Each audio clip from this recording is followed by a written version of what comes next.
morning, everyone. I wanted to jump in here. I see the word narcissism thrown around a lot. I see it in spiritual communities, and it bothers me a bit because I understand that people are desperately trying to grasp this word to identify the experience they're feeling. Simultaneously, I think we have to be careful and we have to make sure that we understand it. Now, according to the experts, and I'm not an expert, but to the psychologists who are experts, the key factor in narcissism is a lack of empathy. And that's a lack of empathy for themselves and the abuse that they went through, as well as a lack of empathy for others. And that's actually the key factor, okay? It's not about too much self-love. Now, the legend of Narcissus is that he was a guy who looked at himself in the water and he fell in love with his reflection. This plays a part, perhaps, and there might be a place for it.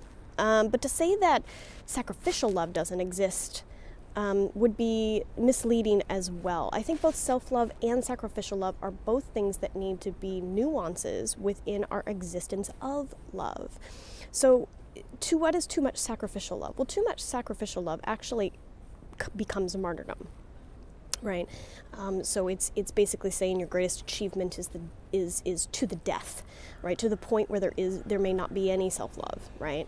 And so we don't want to become martyrs, but we don't want to become narcissists either. And these are the opposite ends and spectrums, but they're also the opposite sides of the same coin in a way.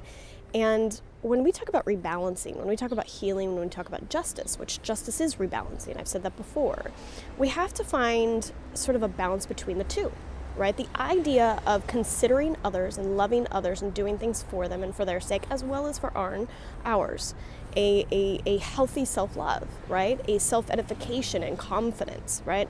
Both of these should exist. Why? Because we're intertwined.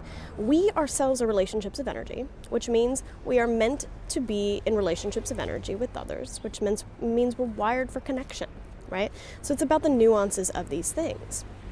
Now, this is not to say that, anyone should advocate or stay in abusive relationships, one way or the other.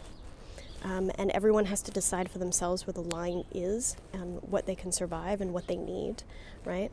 These are all the things we need to consider in the healing process. But I want us all to be very careful about how we use words in this sense, because we want to make sure to not only understand their appropriate expressions, but their appropriate definitions. So this is just some things I'm playing with. I'll continue to write about these things and talk about these things. I'd love to know your thoughts in the comment section.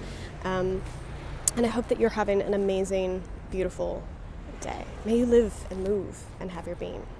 Cheers.